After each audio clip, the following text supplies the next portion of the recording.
Мисалы электр энергиянын кымбатташы, андан сырткары нарын өрөөнүндө бийик толук коэффициенттүү өкмөт башчысы Данияр Сөз жоюп койгону мындай болбош керек болчу. Бул элдин арасында чыңалуу пайда болгон, нааразычылык болгон, муну деген чын айтыш керек. Бирок бул төңкөрүшкө мурун дагы даярдык көрүшкөн. Курал жабдыктар пайда болгон, ички сырткы күчтөр пайда болгон. Ошол жакта каржылоо да пайда болгон деп айтсак болот.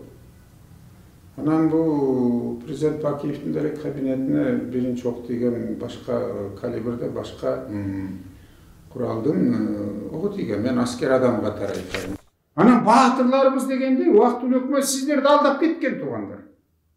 Мамлекеттик сыйлык жөнүндө өзүнчө закон бар. Өзүнүн жоболору бар. Ким баатыр болот, ким медаль алат, ким орден алат. Ордендердин дагы номерлары менен 7 апрелдин анык баатырмын деп сезсеңиз сиздерге кайрыларды. Эч качан мен баатырмын деп айтпагыла. Эл айтсын. Сени баатыр депчи. Силерди баатырларды алдап койгон дагы бир жагы айтайын. Силер баатыр эмессиңер. Мен ачык чындыкты айтып атам силерге. Баатыр болуш үчүн анда президенттин указы ар бириңерге өзүнчө ак шуңкар бериш керек болчу. Силер төшүңөргө значок илип коюп туруп алдап коюшту.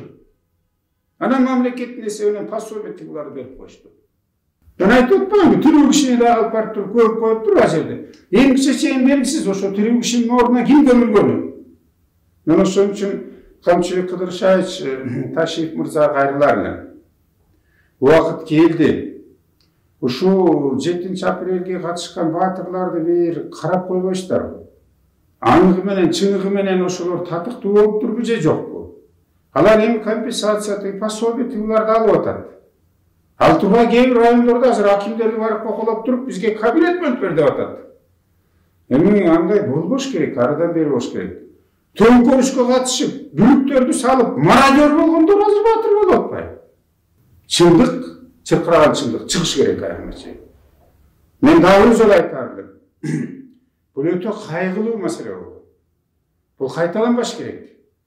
Кыргыздын тарыхында бири-бирине ок атып, бири-бирин өлтүрүп, баатыр болгон эч ким болгон эмес, туугандар. Качан ушундан качабыз?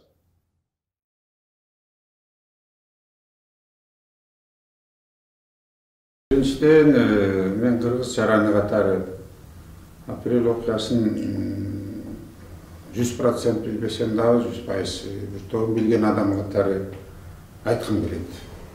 Бул революция деп айтыш туура эмес, бул төңкөрүш болгон. Революция деп анда бизде Лениндин дагы айткан сөздөрү бар, кайсы убакта революция болотчу. Андан кийин бул элдин дагы бийликке, өкмөткө туура эмес кылган иштерине нааразычылыктар бар болчу. Мисалы электр энергиянын кымбатташы, андан сырткары мисалы нарын өрөөнүндө бийик толук коэффициенттүү өкмөт башчысы Данияр Сөз жоюп койгону мындай болбош керек болчу мисалычы. Анан ошол эле апрелден мурун мартта болгон курултайда бул көп нерселер айтылган. Бул элдин арасында чыңалуу пайда болгон, нааразычылык болгон, муну деген чын айтыш керек. Бирок бул төңкөрүшкө мурун дагы даярдык көрүшкөн. Курал жабдыктар пайда болгон, ички сырткы күчтөр пайда болгон. Ошол жакта каржылоо да пайда болгон деп айтсак болот. Анан бул президент Бакиевдин деле кабинетине биринчи ок тийген башка калибрде башка куралдын ого тийген. Мен аскер адам катары айтайын да. Мен ошо 7 апрелдин сотуна катышканмын. Бишкек гарнизондук сотуна, Кыргыз Республикасынын аскер сотуна мени да чакырткан. Мен да көрсөтмө берген. Мен биринчиден ушу апрель окуясында, июнь окуясында кайтыш болуп кеткен кишилердин тууган уругуна, үй бүлөсүнө терең көңүл айткым келет, кайгыруу менен көңүл айткым келет. Мындан кийин биздин комиссиянын дагы максаты ушул кайталанбасын мамлекеттечи. Төңкөрүштү бизге кереги жок. Адам өлүмүнүн кереги жок. Адам өмүрүнөн башка кымбат эмне бар? Алардын дагы ошо өтүп кеткен кишилердин дагы бир топ алданып калгандар деп айта алам. Мисалычы фактылар бар бул жерде. Апрель революциясынын баатырыбыз дегендери дагы бир топ көпчүлүк алдангандар деп айта алам. Анан жанагыдай талап коюп аткандарына мен каршымын, ачыгын айтканда. Мисалы ошо жарадар болгондордун да үй бүлөсүнө мен мындай толук кандуу мамлекет жагынан дагы колдоо болушун каалар элем. Ошол эле маалда биздин Кыргыздын тарыхында мындай жаман абалдар көп болгон. 1999-2000 жылдар алыңыздар. Баягы Баткен облусуна Тажикстан аркылуу жанагы сакалчандар кирип, 17-18 сакалчандар кирип, алардын максаты, конечно, Өзбекстанга өтүш керек болчу. Өзбекстанда төңкөрүш учуралды, анан Өзбекстандын чегарасы жакшы жабылган болуп, Кыргызстан аркылуу өтөбүз деген аракет менен ошондо кагылышуу болгон. Биздин Уралдуу күчтөрдөн, ички иштер министрлигинен, армиядан, коргоо министрлигинин тепактардан 5000ге жакын аскерлер катышкан. Ошондо тилекке каршы Акаевдин убагында куралдуу күчтөрдүн эч кандай даярдыгы жок экени белгиленген. Биздин аскерлер эшек минип калган убактылары болгон. Жайнаган генералдардын бир лейтенанттай тиги кадыр баркы түшкөн маал болгон. Вертолеттор күйүп, жарадар болгондор болгон. Андан кийин ошол жерге ошол убактагы акча аябай чоң 700 миллион сомдон ашык акча списать этилип желип кеткен. Акаевдин 700 миллион сом акча ал убакта ойлоп көрсөңөр, канча 100 миллион долларга барабар акча жок. 1000ден ашык киши орден медалдар алган. Генералдарды үйүнө ташып сатып калган. Тилекке каршы генерал ызбаш болуп колго түшүп, ошо маджахеттерге чыгып, кайра куткарып келсе, жер өпкөй ыйлагандар болгон. Биз ушунчалык дүйнө жүзүндө шылдың болгонбуз, уят болгонбуз. Анан бул биздин даярдыгыбыз жок экени белгиленген. Ошол эле маалда Акаевдин коргоо министринин 7000ге жакын, 7000ге жетпеген аскерлери менен полковник генералдарын кошкон 7000ге жетпеген киши болгон. Ошого генерал армия деген звание берген Акаевич. Генерал армия деген Орто Азия округунун командасынын тарыхында бир эле Ященко деген, Язов деген болгон, Ильященко деген болгон биздин жерлешибиз. Болду, башка эсе. Язов дагы ошо Дальний Востокко кетип, анан министр обороны болуп кеткен. Анан ал убакта Орто Азия округунда силер билесиздер, канча кишилер бүт Казакстан, Байконур, Сафонован, Башконда, Кыргызстан, Тажикстан баардык аскерлер. Мисалы эми толук кандуу дивизияда 15.000 киши бар. А биздин коргоо министрлигинин 7.000ге жеткенбиз ошол генералдар. Бирок ошол кагылышка катышкан аскерлер, офицерлердин күнөөсү жок да. Аларды даярдыгы жок отко салып бергендер. Эмгиче чейин бет башы тирик болгондор жашап жүрөт. Бирок ошол Баткен согушуна катышкандар бир күнү жок дегенде ошол Афган согушунун деңгээлине теңеп коюшту, ошолордун үлгөттөрүн берип. Жок. Алар ичинен сызып жүрөт. Алар өлүп калгандары бар, башка мамлекеттерге көчүп кеткени бар, Чипманкке бирөө жаран болуп кеткени бар, мигрант болуп кеткендер азыр бир 3000ге жетпеген киши жүрөт. Ичинен сыздап, бир топ жарадар болуп, оорукчал болуп, инвалид болуп, үй бүлөсүн бага албай, эч кимге жумушка албай ушундай кыйналып жүргөндөр. Апрелде катышкандар бар баатырлар болуп калды да. Ушул мен салыштырмалуу айткым келет, жаран катары, аскер адам катары айткым келет да. Мына бул төңкөрүшкө катышкандан мен баарын күнөөлүү деп айта албайм. Алдангандар деп айта алам. Кээ бир намыстанды, кээ бир ушул бийликке каршылыктарды көргөзөлү деп чыкты. Бийликтин да күнөөлөрү көп болгон. Аны мойнуна алыш керек. Мен актайын же муну колдойын деген оюм жок. Биздин комиссиянын негизги милдети ушул кайталанбасын деп атат. Шайланган бийлик өзүнүн мөөнөтүн иштесин. Элдин ишеничи менен алдыбы? Мүмкүнчүлүк бериш керек. Бирок жоопкерчилигин унутпасын. Элдин алдында жоопкерчилик эч кимди кутултпайт. Кудай да кечирбейт. Элге каршы иштесечи. Ошон үчүн эми биздин эгемендүүлүктөн берки тарыхыбыз буга чоң үлгү болду да. Мына президенттер качып эле кете берген мындай Советтер Союзунун тарыхында болгон эмес, Кыргызстандыкындайчы. Кыргыз эли да көпкө чыдай албайт. Анан жакшысын да көрүш керек бийликтинчи. Эмне кылып атат жакшылык? Анан кээ бирибиз айтабыз, баарын эле сынга алганга кыйынбыз, өзүбүз эмне кылып койдук деген маселе. Мен бул комиссиянын негизги максатын айттым, мен дагы кайталап кетким келет. Бизге көмүктөрүштүн бул жерден атышуунун Кыргыз элинин жөнөкөйүн элдердин бир тобу мерт кетип, бала бакырасы чыркырап, жетим жесир калган каалабайт. Ошон үчүн мыйзам чегинде болуш керек бардыгы. Эми апрелге көчсөк, ошол жерден мерт кеткендер 87 экен, билесиздер. Атабейитке алып барып коюлду. Эсиңиздерде болсо керек, мисалы, бул Ысык Ата районунун прокурорунун орун басары. Мисалы, бул Ала Тоянтына да келген эмес. Ар жактан бул чачын алдырган жакка кетип барып, башка көчөдөн өлүмгө душар болду. Мындайлар болгон. Мисалы, Атабейитке коюлган кишилердин бардыгы Ала Тоодон эмес. Кээ бир башка облустардан өлгөндөр бар. Кээ бирлери ошол бир соода түйүнүн же бизнес борборду кайтарып отургандарды дагы барып талап тоноп мародерство болгондо кайтарып аткан кишини атып өлтүргөндөр бар. Кээ бири тиги башка дробовик же тиги дүрмөт менен атып өлгөндөр дагы бар. Бычак менен сайып өлгөндөр дагы бар. Аны баары баатыр болуп калды.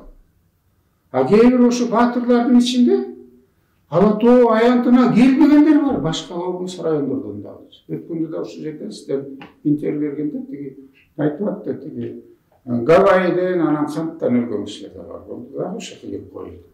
Ал тургай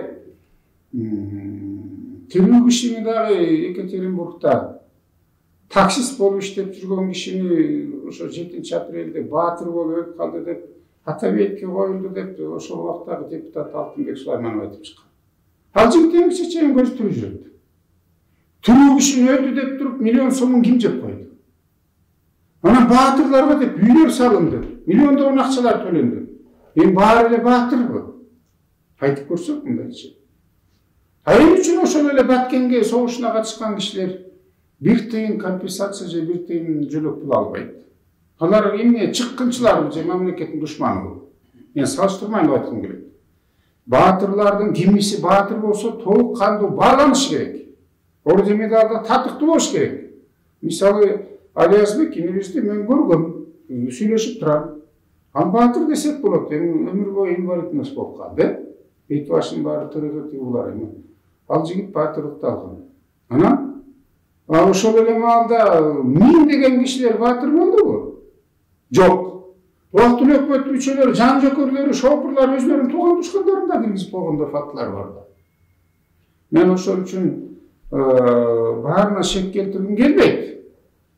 Аны катышып, ошол жерге кан төгүлүп, мерт кеткендер, жарадар болуп калгандар, ушу Кыргызстандын келечегине дегендер болгон. Бирок баар эмес. Өз кызыкчылыгын жогору койгон кишилер да болгон. Сизге да келип интервью беришкен. Мага үй беремдер ошон үчүн келгем депчи. Мага үй бербей кетти, мен ошон үчүн мен каршымын буларга депчи. Жеке кызыкчылыкты, материалдык кызыкчылыкты биз мамлекеттин кызыкчылыгынан төмөн коюшубуз керек. Бирдемесин берип койсо, жанагы жасалма арактар төгүлүп атканын мен да көргөм. Кыргыз драма театрынын жанына мен дагы ошо площадька бараткам. Керек болсо тарых үчүн карап көрсөңөр, 7-апрелде бийиктүү өкмөттүн отставкасын требут эткен мен жалгыз болгом. Жогорку кеңеште кезексиз чогулушту чакырып турчу. Бирок баары чындык болуш керек. Биз бала бакырабыз чындык менен тарбияланыш керек. Анан баатырларыбыз дегенде убактылуу өкмөт сиздерди алдап кеткен туугандар. Мамлекеттик сыйлык жөнүндө өзүнчө закон бар. Өзүнүн жоболору бар. Ким баатыр болот, ким медаль алат, ким орден алат. Ордендердин дагы номурлары немеде болот. Баатырлар 2-3 санап келсеңер 10-20 жетпейт биздечи. Мына Садыр Жапаров көзү тирүү кезинде мисалы Апаз Жумагуловго Меткан Шериповго берди баатырлыкты. Мен ойлойм, булар татыктуу кишилер депчи. Көзү тирүүнө баалай албайбыз биз. Өтүп кеткенден кийин кетип калабыз. Былтыр эмес, ошол эле маалда мына 7-апрель боюнча сиздердин төсүңүздөргө бир эч кандай паркы жок бир значокторду берип коюп туруп алдап коюшпады.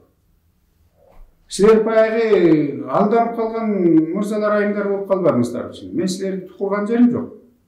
Дагы бир айтып коеюн, арасында силер патриотсуңар, бар андай кишилер.